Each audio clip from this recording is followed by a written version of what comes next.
भेण जो सहारो पहिरियों अबो हूंदो आहे, उन खां बाद में भाउ हूंदो आहे।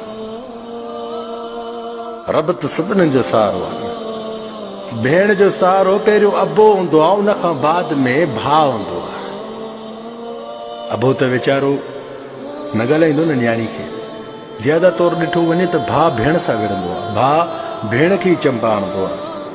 ॿार जी तवाई बि भेण मां अची कढंदो।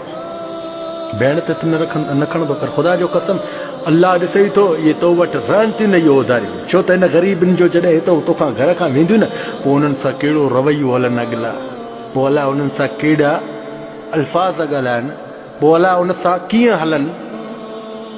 उन ग़रीब जो जेको बि हाल हूंदो आहे न, उहो पंहिंजी दिलि ते दफ़न कंदी आहे, उहा कंहिंखे न ॿुधाईंदी आहे। बसि पंहिंजो अंदर जो अंदर में रोई पाण बर्दाश्त करे बंदि करे छॾींदी आहे, पर ओपन न कंदी आहे।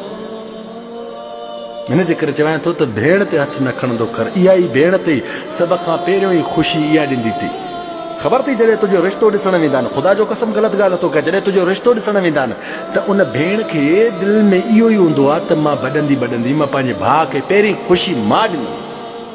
पोइ ईंदी तोखे छा चवंदी, तुंहिंजे लाइ त छोकिरी ॾिसी आहे त छोकिरी माशाल्लाह एॾी सुठी हुई, तूं बि बसि पाण खे ठाहे पंहिंजो पाण खे सुठो रख। हा, छोकिरी एतिरी भली मन भेण खे एॾी ख़ुशी थींदी आहे जो भाउ खे पहिरीं ख़ुशी उहा ॿुधाइण जी करे मन सोच रखंदी आहे। भेण ते न खणंदा कयो। इहे भेण तव्हां वटि ओधारी आहे। भेण जो क़दुरु कयो। ख़ुदा जो कसम, जंहिं भेण जो क़दुरु कयो आहे न, अलाह हुनखे कॾहिं ॾुखिया ॾींहं न ॾेखारिया अथई।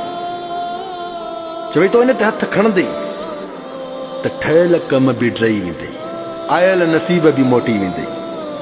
भेण जो प्यारु हिकु अलाह ई ॼाणे थो। छो, भेण जॾहिं प्यार कंदी आहे न, भाउ सां सचो कंदी आहे। हो तुंहिंजी तकलीफ़ बर्दाश्त कॾहिं बि न कंदी। जॾहिं बि तुंहिंजी का ख़बर ॿुधंदी ॿार केरु विढ़िया अथसि, ख़ुदा जो कसम पहिरियों तकलीफ़ माउ खे थींदी आहे, उन खां बाद में भेण खे तड़प वॾी थींदी आहे त अलाए छा थियो मुंहिंजे भाउ सां, अलाए छा थियो मुंहिंजे भाउ सां। इन जे करे चवां थो त भेण सां प्यारु कर। जेके ॾींहं तुंहिंजे घर में आए तूं हुनजो ख़्यालु कर। मां त औरत न आहियां न, वधीक तुंहिंजी भेण आहे। तूं उनखे इहो मैसेज ॿुधाए। जेकॾहिं इहो ग़लति हुजे त तूं मूंखे कमेंट्स में ॿुधाइजे। मां ग़लति ॻाल्हि न कंदो आहियां। जेको ॾिनो आहे सो मूंखे रब जी ज़ात ॾिनो आहे। भेण ते कॾहिं बि हथ न खण, उनजो क़दुरु कर।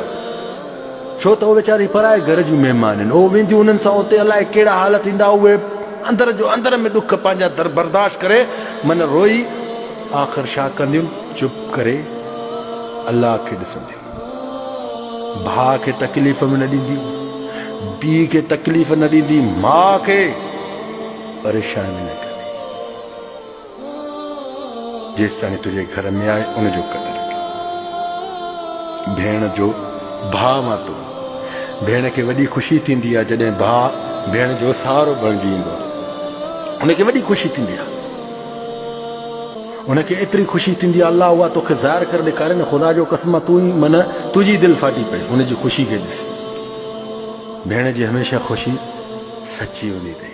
जज़ाकल्लाह ख़ैर।